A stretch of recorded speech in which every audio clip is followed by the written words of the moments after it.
Hi, welcome to the DXB pump mandatory daily checklist video where I highlight about 10 key items that need to be checked on a daily basis.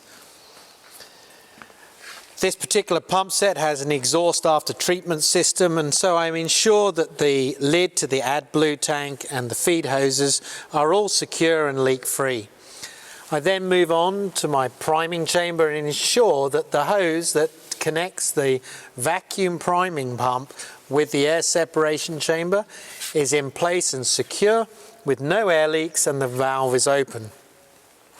Moving back to the vacuum pump, if we're in wintry conditions and the night before, we have opened this valve up to allow any moisture to drain so it doesn't freeze and damage the pump. I ensure that I close this valve up in the morning so that the pump can operate correctly. I quickly check my oil sight gauge level to ensure that I've got either half filled or slightly over, and that indicates the level of oil inside my crankcase, and then if it requires topping up, I remove the plug and top up as necessary.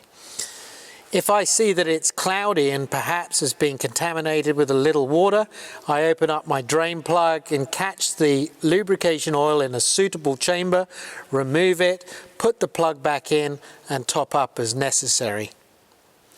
Moving down to the bearing housing, which carries the load of the shaft and the bearings, I once again check my oil sight gauge here to ensure that I have at least half the sight gauge covered in oil or more. Once again, if I see that it's cloudy and potentially contaminated, I open my drain plug, catching the oil in a suitable canister, and then put the plug back in and top the oil up in this oil fill port here to once again a half level in the bearing housing. Whilst I'm here, I check my fuel sight gauge and ensure that my tank is full, and if required I can top up through my fuel filler here. Moving to the other side of my pump set, I have my entire fuel filtration and maintenance systems here, including the easily accessible fuel pump, the primary fuel filter and the secondary higher pressure filter. Behind it I also have my fuel filtration system that is built in place, and I just check all of the system to make sure that it is absolutely leak free.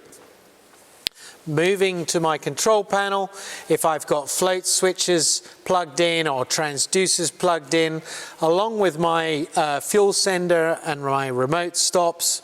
I make sure that all of my plugs are securely attached to my control panel.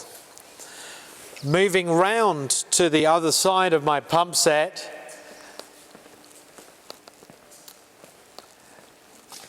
I firstly check the level of my coolant, which is containing antifreeze and water, inside my radiator pack, and once again I'm looking for it to be half filled or just slightly more. If it has dropped down, I'm able to get into my easily accessible radiator fill cap, which has got an enormous amount of air draft here, enabling me to get a jug in and top up as required on site.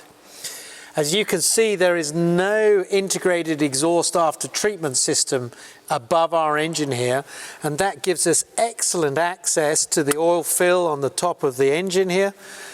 And unlike other pieces of equipment, our exhaust after treatment system sits back here in a hot box that is secure because it rises to temperatures of 600 degrees Celsius. I check my fuel pickup point or fuel return points in my fuel tank and make sure that they are leak free, and once I'm happy I move round to my final large access door to check my mechanical seal lubrication fluid, which is a mixture of glycol which lubricates the run dry mechanical seal with the integrated cycloseal, and if it's required topping up between these two levels, go ahead and do so.